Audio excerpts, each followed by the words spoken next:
Welcome to Cut to the Chase, where we talk about compelling legal, regulatory, and public interest information and news. Your host is Greg Goldfarb, an attorney, entrepreneur, investor, and activist. All right, folks, time for our favorite podcast, Cut to the Chase. And I brought back Jason Joy from Jason Joy and Associates and Curtis Garrison. Jason was on about a year ago trying to explain what was going on with the Boy Scout sexual abuse bankruptcy settlement that was tied up in the appellate courts. And there was a recent oral argument in the Third Circuit. So Jason's going to try to explain what's going on. I know there's about 80,000 Boy Scouts that are part of this potential settlement. Curtis Garrison is an advocate for child sex abuse and survivors. And so I brought him on also, see what he's doing in that world. So just to give a little bit of a brief summary, how you guys doing, first of all? Thanks. Great. Thanks for having me on. All right, we're going to try to make this as simple as possible. It's really not that simple. But the last time Jason was on, the issue that was holding up the sex abuse settlement for the Boy Scouts was the fact that the individual chapters were getting a get out of jail free card. In other words, they were ponying up a little money, and they were basically, after that, the agreement was that they couldn't get sued again. What's called non-consensual releases. Same thing with the Sacklers in the opiate case. So everybody was paying attention to that at the Supreme Court. The Supreme Court said you can't release non-consensual debtors from the bankruptcy proceeding unless they went through the bankruptcy proceeding. That's the whole purpose. But they didn't really address the Boy Scouts. They left it up to the Third Circuit, which had the similar issue, except for the fact that the settlement in the Boy Scouts had actually been in effect, which raises another layer to the analysis. So, Jason, why don't you try to break down where we're at? They just had oral argument. What's going on? Thanks again for having me on. And if I recall, the last time I was on, I think that was before the Supreme Court issued the decision in Purdue. But basically in Purdue, that settlement involves, as many people know, the OxyContin manufacturer, Purdue Pharmaceuticals, and that company was owned pretty much 100% by the Sackler family. And the way that Purdue Pharmaceuticals was set up, basically the vast majority of the money that Purdue Pharmaceuticals was generating was taken out of the company and shifted over to the Sackler family. And it was done in such a way that was clearly, they were trying to basically put the money where nobody could get it. It was being shifted to offshore accounts over in Jersey and the Orkney Islands, and not New Jersey, mind you, Jersey, by England and stuff like that, put into a bunch of spendthrift trusts and basically trying to make it legally ironclad to where nobody could get it. So they were more or less pillaging the company at that point. And when you're talking about OxyContin, and the opioids have always been addictive and deadly. And but we didn't have a pandemic until the Sacklers and Purdue started making OxyContin and somehow convinced the medical community to start prescribing it as a first line medication for things like arthritis and stuff like that. But anyway, that went on for 15, 20 years before it finally caught up to the Sacklers. So they had a long runway within which to, create some sort of a plan to squeeze as much money out of that company as possible and to make sure that nobody was going to be able to come back and claw it back from them in subsequent litigation. So that company filed bankruptcy, I think in 2020, 2019 or something like that. And as part of the deal that they made with a number of states attorney generals and a number of, I believe there were a couple 100,000 individual survivors, families of people that had overdosed and died on OxyContin and stuff like that. They had made a deal for something like, maybe $4 or $5 billion. The Sacklers were not in bankruptcy. Purdue was in bankruptcy. So Purdue didn't have much money at the time because, again, the Sacklers had siphoned much of it out. And so the Sacklers come in to that proceeding and say, well, look, even though we're not debtors here, we're not in bankruptcy ourselves. However, because we want to make it right, so out of the kindness of our own heart, we'll make what's called a substantial contribution in order to get people paid something. And in exchange for that, we want releases to where we're completely absolved from all civil and criminal liability forever. And this is not the first time that has happened, but it's certainly the first time it's happened in such a high profile case. And so, the state's attorney generals and other parties in interest said, okay, that's no problem. So that deal was agreed to. And I think that at one point there were some objectors. And I think the first iteration, the Sacklers were putting $4.1 or $4.2 billion on the table. And a couple of attorney generals objected to that. And then within a couple of weeks, the Sacklers came back. They kicked in another 1 or 2 billion. So, another 50% increase in that.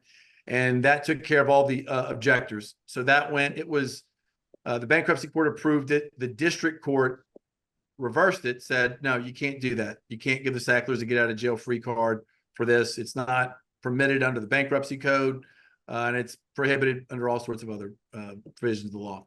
So then it goes up to the Second Circuit Court of Appeals, and the Second Circuit reverses that, and they hold, yes, the Sacklers and Purdue can enter into this type of a deal that, the Second Circuit articulated some, complicated 8-point test, which really didn't make sense.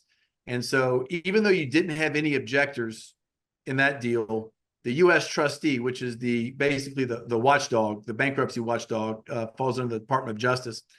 They filed an emergency writ to the United States Supreme Court, basically says, hey, hold off, don't enforce this decision yet. We're going to file a writ of certiorari to the Supreme Court, in a couple of weeks or months. Well, the Supreme Court granted that emergency motion within a couple of minutes and essentially said, we'll just treat that as your motion for certiorari, which is granted. Well, to give you an idea of how extraordinary that is, there's probably, 50 or 60 applications to the United States Supreme Court every year, and they might take 75 or 80, something infinitesimally small. So, and the Supreme Court only takes cases under extraordinary circumstances. One of them is, if you've got a split between the federal circuits, or you've got, important federal questions, stuff like that. It's again, exceedingly small. They took that in a heartbeat. That tells you the Supreme Court has been waiting for this thing to come up, and so they had an opportunity to rule on it. So they grant certiorari on that. And in the meantime, the Boy Scout litigation has been ongoing, and many of the same individuals and firms that were the architects of the Purdue settlement were the architects of the Boy Scout settlement. And so, and I'm trying to dumb this down a little bit. This is a really complex deal, but in the Boy Scouts, like we talked about last time, the Boy Scouts of America, the national organization, they're the ones that are in bankruptcy. The people, everybody else, nobody else involved is in bankruptcy. They're not the debtors. So all the local councils, all the churches, all the chartering and sponsoring organizations, they're not in bankruptcy. So if you have a sexual abuse case, yeah, the Boy Scouts of America may or may not be a defendant involved, but I guarantee you who's going to be a defendant. You're talking about the local councils, the boots on the ground. Who is the organization? Who are the people that are most culpable of that? The organizations that were, that had eyes on and had the ability to screen volunteers, to make sure that the kids were safe, to make sure that, basically to prevent what happened on a wide scale over many decades, to prevent that from occurring, they're on the hook for that. Now, obviously it's case specific, who's got more liability than the others. That's something that's, you hash that out in court and hash that out in discovery.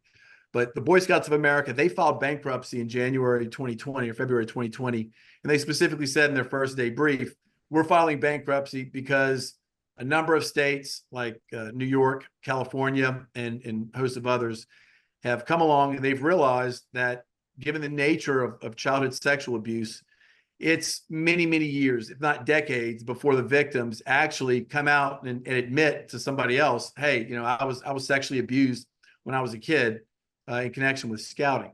And so, you've also got the criminal law that, obviously comes in and they can arrest the perpetrator if there is enough evidence. But, statistically, I'm guessing here, but I would say maybe single digit percentage of abusers are ultimately ever arrested, and even fewer than that are ultimately convicted. And you look at what's happened in recent decades, you're finding out that 40s, 50s, 60s, 70s, 80s, not that you've had widespread childhood sex abuse in basically any organization in which these pedophiles had access to kids. It's not just the Catholic Church or the Boy Scouts. It's any of those organizations, Baptist, YMCA, whatever it is, schools, whatever. So anyway, with going back to the Purdue litigation. So yeah, the Supreme Court ultimately ruled a couple of months ago that you can't do that, Sacklers. You don't get to take advantage of somebody else's bankruptcy in order to basically cleanse yourself of liability. And it's notable in that case, the U.S. trustee estimated that the Sackler family the U.S. trustee estimated the Sackler civil liability somewhere between 15 and 18 trillion dollars. T with a trillion, not billion, $1 trillion.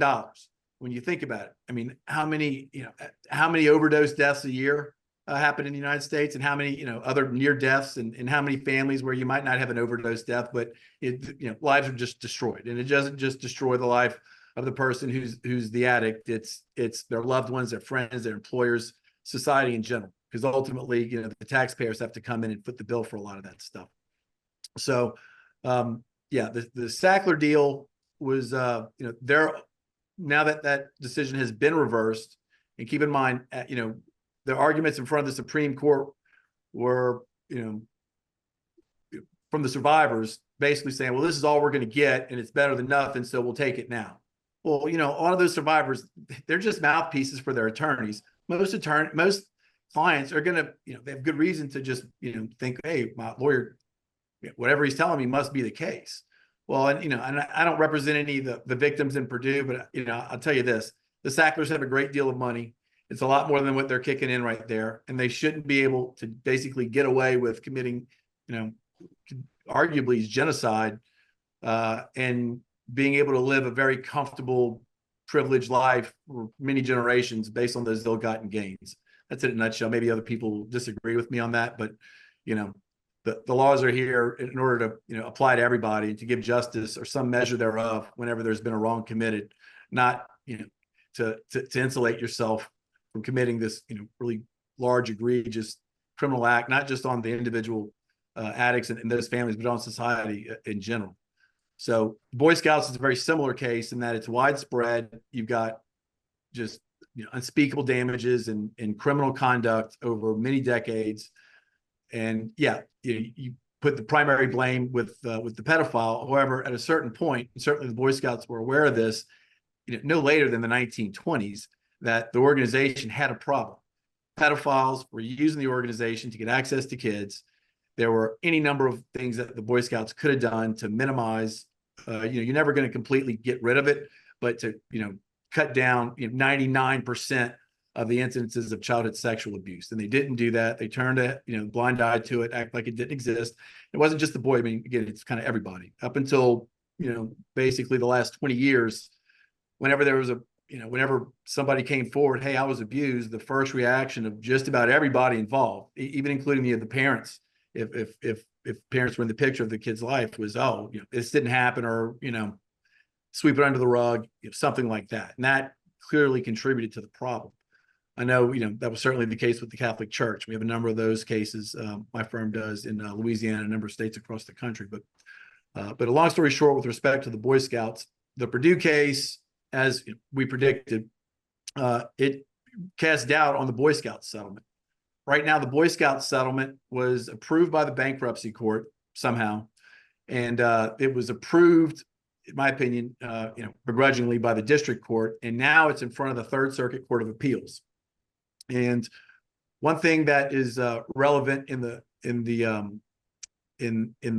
Purdue case, whenever the Boy Scouts of America filed what's called a Friends of the Court brief in the Purdue matter, or what's called an amicus brief, and basically the Boy Scouts argument was this: number one, we support the Sacklers and Purdue, so it should be upheld. However, if it isn't upheld and this court is inclined to reverse it and send it down, we urge the Supreme Court to recognize that the Boy Scouts settlement is materially different from Purdue, as their argument goes, because unlike Purdue, this is a paid in full plan, meaning that everybody's going to, everybody that's eligible under the Boy Scout deal is going to be paid 100 cents on the dollar, and they're going to be made whole, which I disagree with the premise of that. But certainly the amount of money that's available in the Boy Scout bankruptcy under the current plan is not even penny. It's less than a penny on the dollar when based on the current math that we're seeing right now.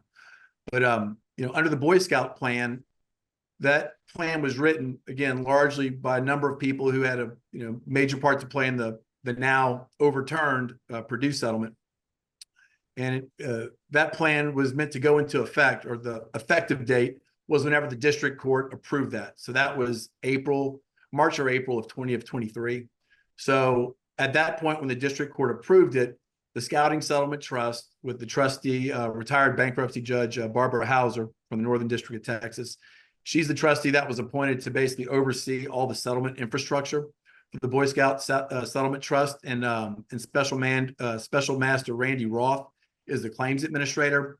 So once the effective date was triggered, then you've got the entire, claims settlement apparatus. You have to hire a number of people to do, the accounting, the review, just all the things that go into processing and reviewing and handling tens of thousands of individual cases. It's also, you've got what's called a trust distribution procedure. That's the actual settlement document in the plan of reorganization, which is, 70, 80 pages or something like that. And, it reads straightforward, but when you start applying it to the facts of a specific case, sometimes you get some gray area there. And so the trustee will come in and pass all these, policies and procedures that are allegedly, go to implementing the plan and communicating with all the people out there that have claims. I believe 82,000 proof of claim forms were originally filed. Abuse proof of claim forms were filed in the Boy Scout in the Boy Scouts bankruptcy proceeding before the bar date, which was in November of 2020. And the deadline to submit matrix questionnaires in the Boy Scout settlement, it just passed. I believe it was, Curtis, was that July 26th of this year. So from the time the thing went, the plan was effective, that was in March, April. So I think the trustee opened up the claims program in August of September of 2024. So I don't know, a year or so went by, plus or minus a couple of months. There's plenty of time to get these in. My firm, we wish the Supreme Court were to come down a little bit sooner with their decision. Nevertheless, we're very happy with what they said. The ultimate holding, it was a 5-4 decision in Purdue, which kind of shocked me. I thought it'd be 9-0, but a win's a win. But right now, whenever the Purdue decision came out, briefs were already filed with the Third Circuit, and I know a number of other lawsuits, ancillary suits related to the Boy Scout plan, including Judge Hauser's lawsuit in the Northern District of Texas against, I believe, 91 unsettling insurers. All that was put on hold pending the Purdue decision. So now the Purdue decision's out. There's a lot of these courts now need to figure out, okay, well, how does Purdue affect what we're doing here? And the Third Circuit requested additional briefing from a number of parties in interest. And, we read a lot of that. There's a lot of, friends of the court amicus briefing that was submitted. But, for the most part, there's a lot of people that support the plan for all sorts of different reasons. And unfortunately, very few groups that are opposing it. We're one group that's adamantly opposed to it. For reasons that escape me, the U.S. trustee is not involved at this stage. Hopefully, we can maybe prompt the UST to get involved. We'll let you know how that turns out in not too distant future. We're trying here at my firm to get them involved. But basically, at this point, so it's November 19th, 2024. my firm represents, maybe 1.5 to 2% of all the claims that were submitted. And we've received, I believe, 90 eligibility determinations that comes out to about $40 million right now. So if you do the math, it's, something 450, 500,000, something like that, a little less than 500,000. Well, there were close to 60,000 matrix claims submitted by the deadline here a few months ago.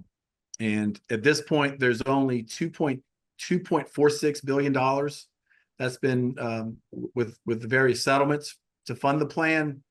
And the bankruptcy court, whenever they were conducting the confirmation proceeding, whether or not to basically approve the proposed plan of reorganization, there was one expert that was offered up, and that person estimated, the amount of money that it would take to, make everybody whole under the settlement was, something like, there was a range, and I think it was like maybe 2.8 billion on the low end up to, I don't know, maybe 7 billion, something ridiculously low like that.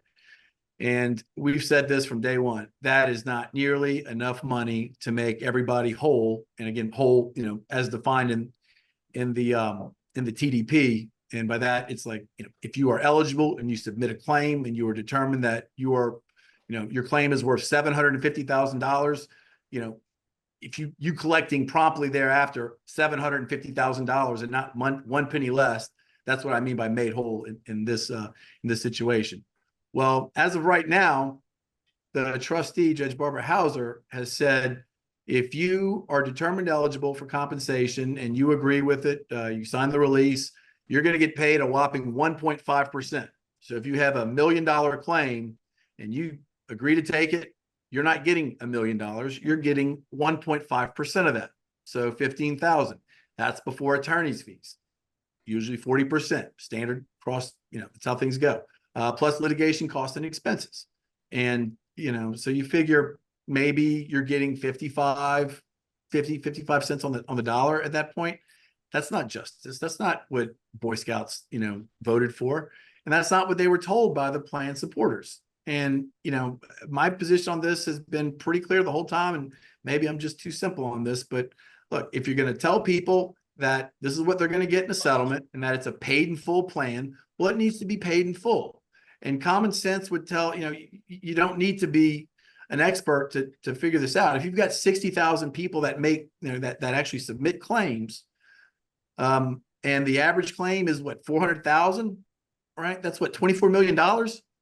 That's quite a bit more than 2.46. And yes, there's, I believe, 24 billion with a B. Yes.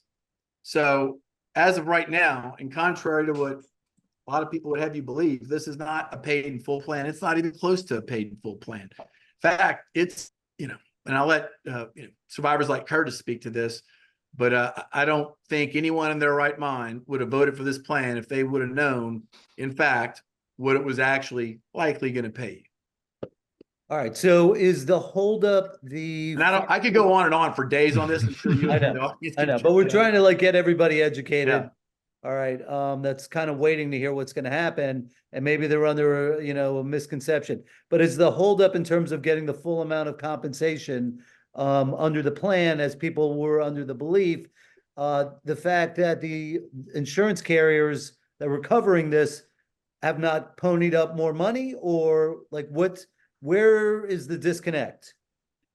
Well, you've got a lot of people that have significant financial interest in this. Number one is, the insurance industry. You've got the largest insurers in the world, Hartford, Chubb, AIG, that have, substantial exposure here. And when I say substantial exposure, I mean, there are decades where there are policies in effect where there are no aggregate limits on those policies. So you might have a $500,000 per occurrence limit, okay, but there's no maximum number of occurrences to which that insurer is responsible for. And the way things go with these childhood sex abuse cases and subsequent insurance litigation, each occurrence is each act of sexual abuse. And although we do have a number of cases where it was a single event, kid was in his tent, at a jamboree or something, and somebody went in and abused them, raped them, most of the time in the ones that we have. The vast majority of cases involve grooming. There's a number of things that lead up to the first overt act of sexual abuse, and it rarely just happens one time. It's a process. So the courts will say, well, we're going to keep, each act is one separate occurrence. And so you might have, 20, 30, 100, or 1,000 different occurrences in any one particular case. So, you interpret an insurance policy in order to grant coverage. That's what it's for. Insurance companies will take your premiums all day, but when it comes time to pay, they come up with all sorts of funky arguments. Fortunately, courts have caught on to that over the last, 2 centuries.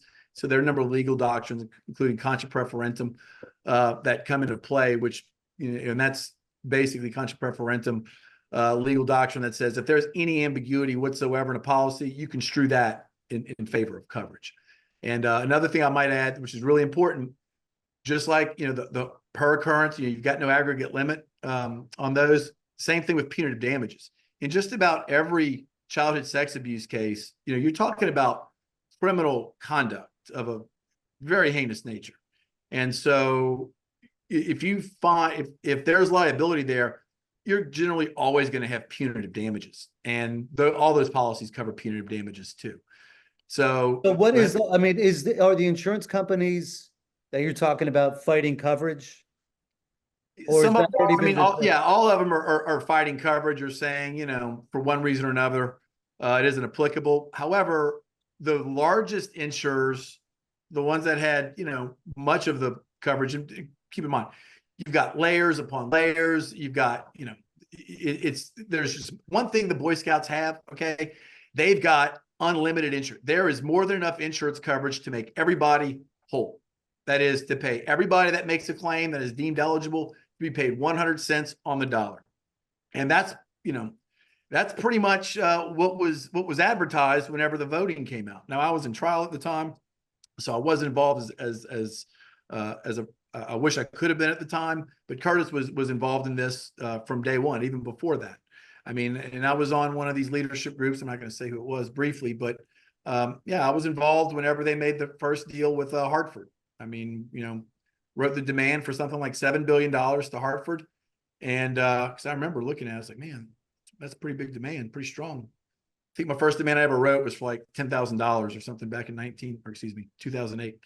But anyway, and then, a couple of weeks after that, then, the settlements reached with Hartford for something like $787 million. I thought it was a joke.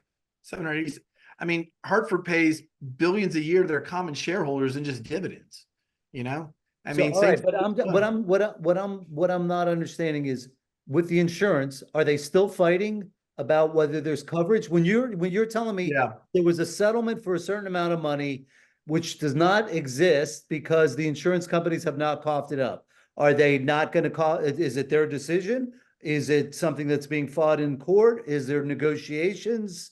What is going to end the decision in terms of whether they pay up that money or not? Okay, so step back for a moment. We're trying to get this plan of reorganization in place, which basically, what are you going to do with the sex abuse cases? That's, Boy Scouts, that was why they filed bankruptcy. So you've got the major insurers, again, Chubb, Hartford, they've got all these policies going back, to the 30s, 40s, 50s, things like that. Each year there's a different policy, there's different, but more often than not, they're all going to cover. It's just, what are the limits? Well, like I said earlier, there's really not any limits on a lot of these cases. And there is co-insurance and all this other stuff. But so whenever you have a mass tort bankruptcy like this, a lot of times what you do, the insurance company is going to say, look, we don't want to be getting involved in, individual cases. Let's make one big deal. And we will, basically, we're buying back all the policies we sold you over the years. So, Hartford, they settled for a whopping $787 million, which that's criminally low. That's absolutely ridiculous. And so Hartford made a deal, as did Chubb later on. I think Chubb's is for $800 million. Okay, that's this is ridiculously low, y'all. And so the deal is, look, we'll buy back our policies and then we'll give you a lump sum of 800 and we're out. We're done. Do what you want with it. Period. So, and those are the deals that were made and were agreed to by, the coalition of Abuse Scouts for Justice and some of these other groups that had a seat at the table. And, so if this deal is upheld in full, yeah, Hartford Chubb, they're out in exchange for a paltry, look, $800 million, that's a lot of money. Okay. But in the context of this, it's nothing. It's absolutely nothing. Like I said before, I mean, there were, I think it was 58,000 matrix cases that were actually filed, somewhere around there, 57,800 something. And of course, not all of those are going to be deemed eligible. Let's just say, 7,500, only 50,000 of the matrix cases are deemed that are going to be determined eligible. And if the average value is, 400,000, right? Well, that's $20 billion right there. 20 billion. Right now, there's only $2.46 billion in that pot. And that's absolutely nothing.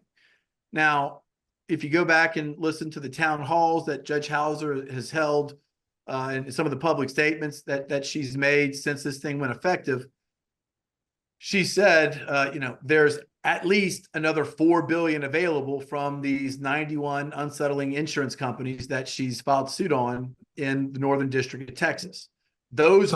She said up to, not, yeah, I'm sorry. Yeah. Sorry. And she was saying at least, and then the last, that was the point I was trying to make. Sorry. And then, because I was watching, I was very closely following that language. It's like, how does she know that at least? Did the same people that wrote this crocky, you know what, tell her that, or did she come up with it by herself? Well, the most recent town hall, which was maybe not coincidentally held the day that briefing, the briefing deadline with the Third Circuit, that's when she held her most recent town hall, and she just disclosed facts that, okay, well, that basically in that one she said there's up to another $4 billion. Okay, well, before $4 billion was the floor, now it's the ceiling. That's a big deal. That's a huge deal. All right. And whereas before you didn't quite know, I mean, how many claims are going to be filed? What are the average, the amount? What are the numbers going to be? Well, now you kind of have a good idea of what they are. And that just goes to show you how bad this settlement is. I mean, if you're one of the insurance executives that are responsible for cutting this deal, you need to get a raise. They need to give you a private island somewhere. You just broke the bank. And, I hope you feel happy about yourself, because if this thing goes final, it's going to be one of the greatest miscarriages of justice in the history of American jurisprudence. And I don't think it'll ever be beat. Okay. Legally speaking, the Third Circuit, They've had oral arguments. they had their oral arguments. Did they ask for more briefing? Is that what you said? They did not ask for more briefing. Not that I heard, at least. It was 3 hours. So they're either going to say the bankruptcy settlement is valid or not valid. And then I'm assuming at that point, there's going to be another appeal to the Supreme Court. And whether the Supreme Court touches it or not is anybody's guess. Yeah, I mean, it's kind of up in the air right now. I mean, the Purdue decision makes pretty clear you can't have these non-consensual third-party releases. The Boy Scouts of America, again, they're the entity that's in bankruptcy, not the local councils, not the churches, not these other co-liable defendants. Again, the people and the entities that would be a defendant in any case, that's case specific. Where were you abused? Who was responsible for who? Again, it's fact driven. But with respect to Boy Scout cases, the local council is always going to be a defendant. Otherwise, it wouldn't be a Boy Scout case. Yeah. And then you're typically going to have also a school, a church, or whoever was involved. Someone that has an insurance policy that's going to be able to provide coverage and give the victim some measure of justice, albeit decades too late, but something to where this wrong doesn't go unanswered for in some way. Now, what they did say, one of the main arguments that's being raised by the plan supporters are, well, number one, this is a paid in full plan, and as I've my biggest thing on this is there's not enough money involved. My clients generally can live with the amount of money that the matrix provides them, but you need to pay it. Okay. If you're not going to pay all of it, 95%, maybe we'll, but it needs to be, this is what they thought that they were getting. That's what they were led to believe that they were going to get. And when it turns out that not only are they not getting that, you ain't getting anywhere close to that. Again, as of right now, 1.5%. 1.5% of an already reduced amount. Okay. Yeah. Look, if there were 60,000 matrix claims filed, and I'm not saying if, there's 60,000 cases that if this wasn't in place, you would file them. Let's just say there's 5,000. Okay. That's way too low, but say there were 5,000 individual Boy Scout cases that you could bring that are within the statute of limitations, and, strong enough to take to a jury. You're going to have at least 4,000 of those where the jury is going to say, yeah, they're liable. Okay. And I'm just being very conservative here with these numbers. And I guarantee you the average damage amount is going to be at least $5 or $10 million. Yeah. Start adding that up. All right. Curtis, talk to us about your advocacy. I know you're from Texas, like Jason. Why don't you talk about how you got Louisiana? Oh, I thought you were Texas. I thought you were Houston. Yeah, of course, but I'm from Louisiana originally. Oh, I'm sorry. I got that wrong. All right. Forgive me.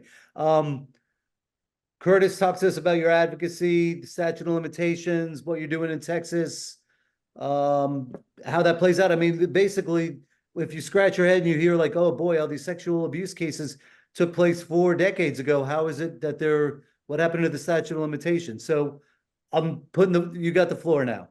Okay, thanks. And I'll circle back that I'm actually my Boy Scout troop. I'm a Boy Scout claimant in the bankruptcy and survivor. We were in Louisiana, Northeast Louisiana, and I'm now in Dallas. So we seem to go from Louisiana to Texas. But anyway, the statute of limitations was really profound on my life because every time that I would try to look to go forward and try to get help as I got older, I would notice that it would be extended a little bit at a time, but I was already too old or my claim was, too long from the time it happened and stuff. So I've been chasing the window to be able to claim, or let's just say the last time it was 18, the age of 18 plus 30 years in Louisiana. And I saw my 48th birthday coming up and I only had like a year or 2 left. And I was like, oh my God, I got to get a lawyer. I got to figure out what's going on. I'm at another deadline. And then that came and went. And that was I'm 55 now. So that was about a year or 2 before the pandemic and before the bankruptcy. But then I got another attorney and I got in, even though my statute of limitations was expired, the 30 years on top of the 18th birthday in Louisiana. But the bankruptcy opened up the opportunity to possibly be heard. But of course, the bankruptcy doesn't let a survivor be heard. The claimant, is silent, and they're just going to try to resolve it, on a discount level and try to wash it all away. So I've been, my case, I'm sorry. I was also, we went to campsites in Arkansas, canoeing and camping. And then we were in Texas where I was doing for old folks, as a kid, we were painting their house or doing, merit badge things. So I had 3 states, and Texas is really bad on statute of limitations. Arkansas actually opened up. There's statute of limitations and retroactively and everything. That turned out great. And Louisiana did recently too. It's another podcast where we got challenged. It was open for 3 years. It was challenged by the Catholic Church. It was supposed to be unconstitutional by the Louisiana Supreme Court of Louisiana, but then it had a rehearing. We beat the hell out of them up until they finally heard everybody, and they extended it eventually in the legislation recently. So that's 3 more years, and hopefully it'll be eliminated completely. But Texas, it's been about 2 years now. Jason was down in the Texas state capitol with other survivors and myself, and that's how we met. And we were down, I was speaking at the Texas state capitol. I did that actually twice, trying to advocate for votes and stuff. But Texas is very, it's very pro-business and stuff. And they're going to protect all these churches and, that are business. And they're going to protect all these entities from bankruptcy reform to help them. And they're trying to keep us from being able to have a voice and be able to hold them accountable. So that didn't work out great, but we do have another chance. It's every 2 years in Texas, coming up this year. Are we talking about statute of limitations reform? Yes, yes. And that actually, I don't know how far we want to go on this discussion, but it was approached to them as an NDA that was keeping, this time we thought we had a better chance with NDAs, but then our representatives actually filed something again with statute of limitations, which I think ultimately will help, because both of them need to be addressed, because the NDAs have been silencing a lot of survivors and employees of these organizations. About the non-disclosure agreements? Exactly. Sorry. And now we're again with the statute of limitations, but not to go on too many tangents, like Jason, I could talk forever because there's just so much, going on. I met Curtis I was advocating for statute of limitations reform in Texas. I was invited by a mutual friend to come up there. They thought it would help if there's a lawyer that regularly represents survivors would be there to talk to some of these politicians. And I ran into Curtis one evening, and I think we both talked for like 4 hours and didn't take a breath. We hit it off immediately, and we could tell we're on the same team and looking to win. And the thing is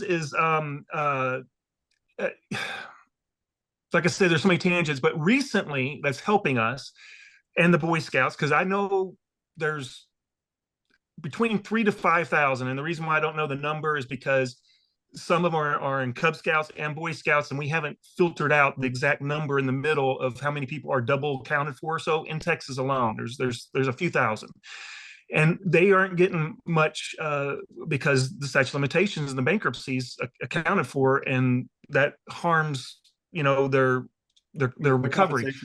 Yes, and what I'm trying to say is Cindy Clemishar has spoken out at a Gateway Church here in Dallas, and there's been other half a dozen at least survivors and other things speaking out with other churches and stuff. So they are the ones helping to champion with Gateway Church. I don't know if you know, but she was 12 years old. The founder, abused her, and he had to leave, and that church is lost. They're down to like they were 100,000 congregant membership, but anyway, that whole was awareness, the biggest mega church, right? Yes, huge. Yeah.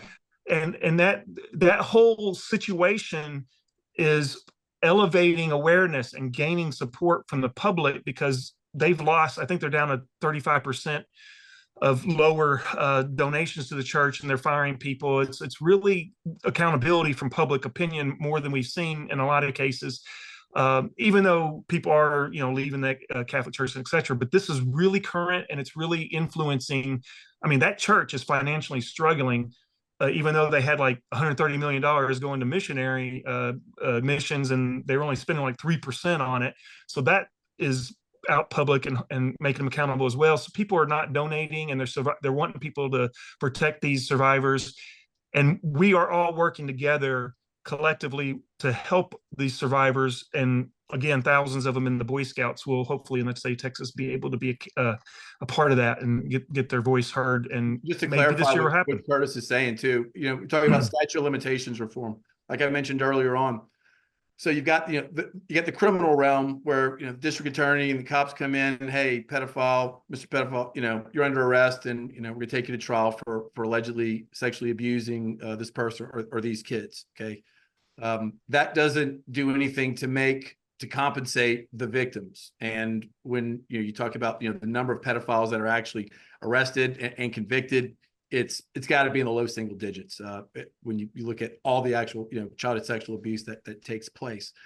The civil side, that's where if you're a victim, you want to go and you sue the people that, hey, I've been abused. I didn't realize how profoundly damaging this has been to me in my life and my relationships with other people.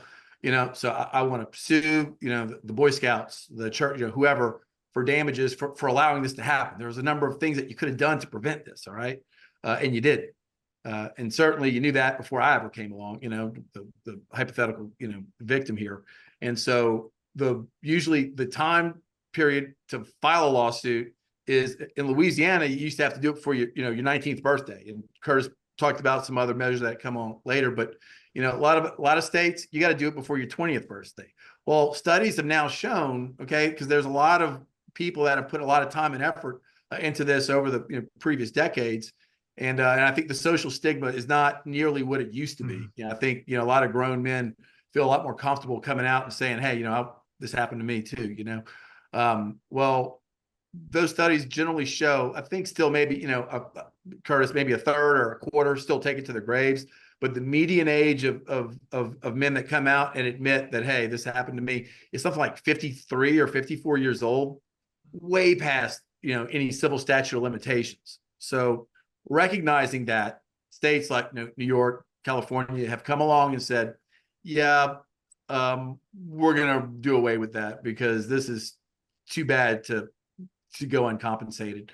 Victims need to have their day in court. So a number of these states have gone and passed these statute of limitations measures to basically what's, open window or revival legislation. So you can revive a claim that, is dead. If a case is, if the statute of limitations passes and you don't bring a case, generally, it's over. It's, you're done. So states have taken the bold step of going back and passing statute of limitations reform. And it's not just, the extremes on either coast. You had states like Curtis mentioned, Louisiana, Arkansas. Louisiana and Arkansas, those measures passed after the Boy Scout plan was consummated. So that's another thing that makes the Boy Scout plan even more ridiculously small and nowhere near compensating people what they should be paid. And there's nothing to put extra money in the pot every time a new state comes and says, yeah, we're going to open the civil statute of limitations for these cases. I believe 7 states. So since 2020, 7 more states have come in and implemented revival or open window legislation to make to give survivors that were abused decades ago the ability to recover 100 cents on the dollar. All right. So listen, this has been an enormous amount of information. And unfortunately, it does not seem like this is nearly the end of the story, or maybe it is fortunate. So in addition to what Curtis is doing in Texas, trying to get that statute of limitations window open up, and I hope to God you get it done. What the Third Circuit does, whether there's any further appeals, whether this Barbara Hauser can, get up to $4 billion, maybe even more. And what will happen if the plan gets thrown out by the courts? All these things are unanswered questions. And so we're going to have to do another podcast at the right time, which I guess could be another 6 months from now, something like that. But I'm going to leave it on that. Jason, I get the last word. So that's that. You got it, buddy. All right, you guys, thanks for coming on. I hope this helps. I know a lot of the Boy Scouts that were involved in this case might be like, oh boy, but listen, we are trying our darndest to get justice. And we've gone through a lot of obstacles already. I mean, if you would have thought about 10 years ago, opening up the statute of limitations, I don't think people like Jason and I would have ever thought that would have happened, ever. That's impossible. I agree. All right. So we have made some progress, and people like Jason and Curtis are the ones, that are leading the charge. And so, maybe you're pissed off, what, this is not fair, but these guys are doing, they're leading the charge. And I hope you guys have the strength to finish the deal. Relentless. Thank you very much. Thanks. All right, guys, that will do it for this episode of Cut to the Chase. If you got questions, comments that you want me to ask them when they come back, please drop them in on my YouTube channel. There's a little comment section, and we'll take it from there, guys. All right? That's all for this episode of Cut to the Chase. But before you go, will you open up your podcast app and give us a 5-star review? You can also leave a comment about what you liked most or other topics you'd like us to cover. And please be sure to subscribe so you don't miss any upcoming shows. Thanks, everybody. Be safe out there.